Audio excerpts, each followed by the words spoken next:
Les principales raisons que je suis devenu entrepreneur, c'était beaucoup question de liberté d'horaire, mais aussi des choix de travail, de projets que je peux mettre, où je peux me lancer dans mes projets, des choses comme ça.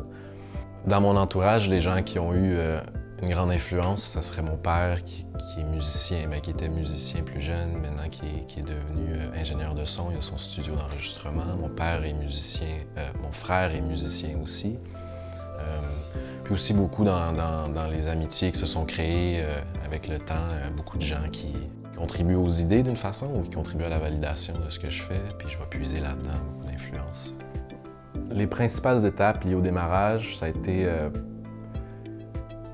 pour moi, ça a été premièrement développer le brand un peu, puis développer le premier produit.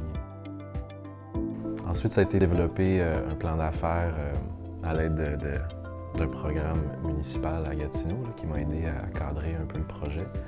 Ça m'a permis d'avoir des petites subventions, des petits prêts, donc ça l'a aidé un peu au fonds de roulement au début, qui était très important. Ensuite, ça a été tranquillement de développer le produit, les marchés, puis tout ça.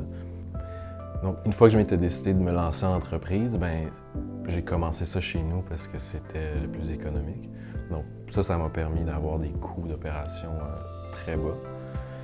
Là, forcément, à mesure que ça a grandi, j'ai commencé à engager du monde. Puis là, c'est devenu un problème d'être chez nous. On s'est trouvé un atelier. Puis c'est essentiellement ça. C'était les premiers 3 ans, ça a été ça, pas mal. Les principaux défis dans le lancement de mon entreprise, ça aurait été, je dirais, la délégation de responsabilités.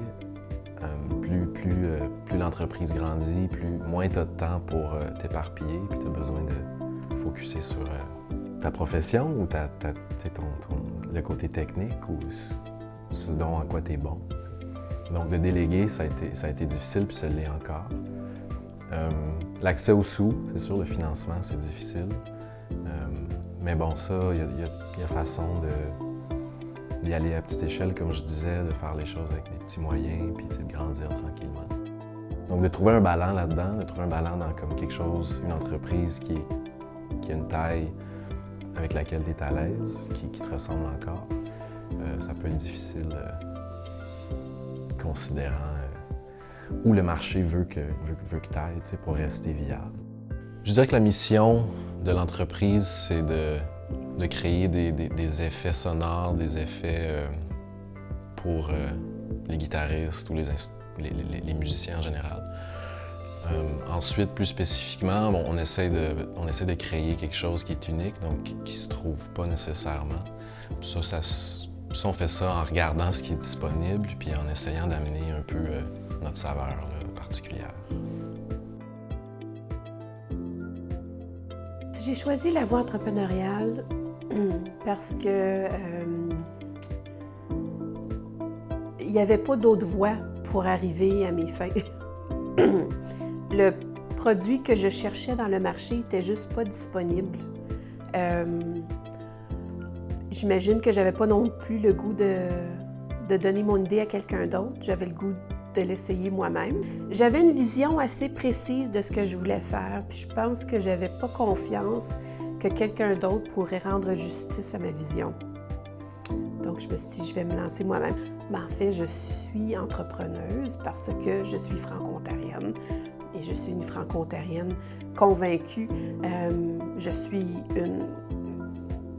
une des rares entreprises à but lucratif franco-ontarienne à vocation culturelle et identitaire. J'ai un bac en administration. C'est là ma formation en entrepreneuriat parce que ça m'a donné des notions de base quand même en gestion, en comptabilité, en finance. Assez pour me permettre de me lancer en affaires et de m'informer moi-même sur ce que je devais faire. J'ai pas vraiment pris d'autres formations, ça a vraiment été de l'apprentissage sur le tas. J'avoue qu'il y a des ressources dont j'aurais probablement pu profiter, par exemple avec des organisations comme Invest Ottawa, que je n'ai pas fait, et j'aurais vraiment pu profiter d'un mentor dans le domaine si j'en avais eu un.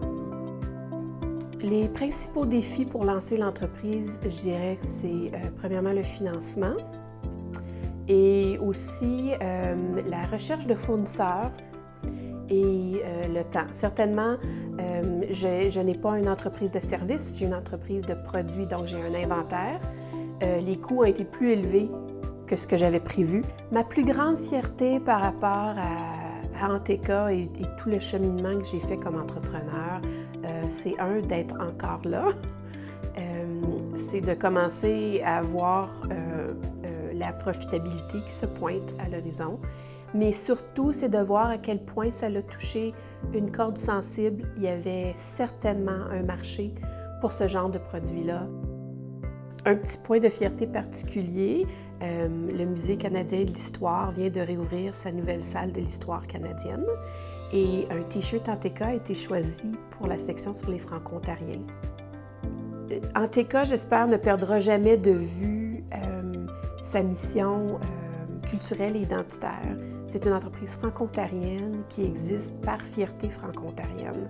Puis j'espère que mon entreprise est une source de fierté pour dire « Ah, on est capable... » Puis on est capable de se lancer en affaires et de réussir parce que ça va bien mes affaires. J'ai eu un excellent mois de septembre cette année.